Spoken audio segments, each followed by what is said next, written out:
السلام علیکم محترم رئیس. و علیکم السلام. بیا بیا.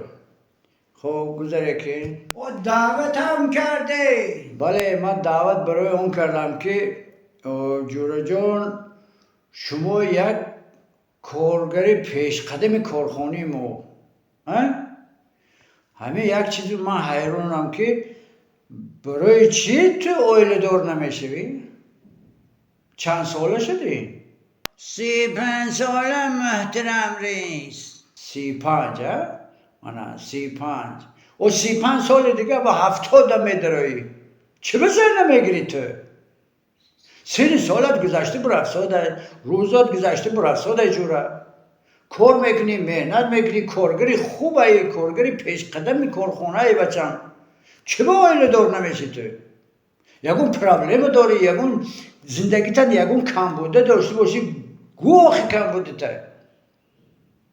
بچه همه دوره های بود که مردم نون نمیافخورد مکه میخورد کنجاله میخورد لیکن جوانا فکری خودش میکرد اویل دار میشد زن میگرفت هم سالای تو هم سینفای تو صاحبی 4-5 فرزند شدن و تو کی میگردی تو همه خیلی شکر کردن در کار بچم شکر علمی تنجی کردن در کار شکر این سری پوری کردن در کار بچم زندگی رو خوب کردن در کار بعد کار میکنی زمین داری؟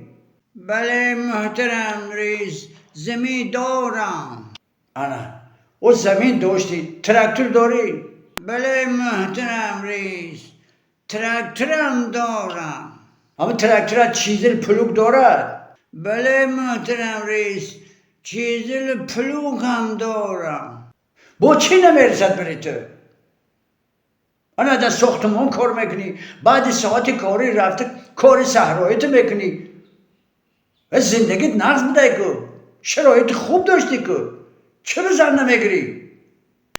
اگه دانم تو جونم محترم رئیس رحمت بری غمخوریاتون اما چم یافتم همه آچم نمیگو یا همسنفم گرنده شدم بسیار دختری خوب بود بسیار دختری هنرمند با آداب بود انا با همه آچم نمیگو و آچش دم بلنده میگو انا دانم تو جونم محترم رئیس یا دیگه شایم قشلاق همسایه قشلاق یافتم داداش چوپونه 2000 گوسفند دارد ویرم آچم نمیگو آچم میگود که من میخیدم به چوپون کدام که میکنم میگو باید دیگه همه قشلاق خدای ما یافتم ویرم بسیار دختر خوب بود ویرم بسیار دختری هنرمند دختری با سواد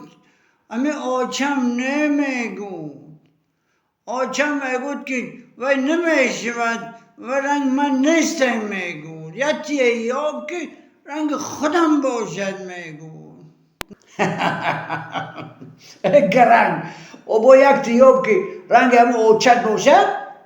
یافتم محترم رئیس رنگ آچم یافتم کاپی آچم یافتم او با همه دادام نمیگو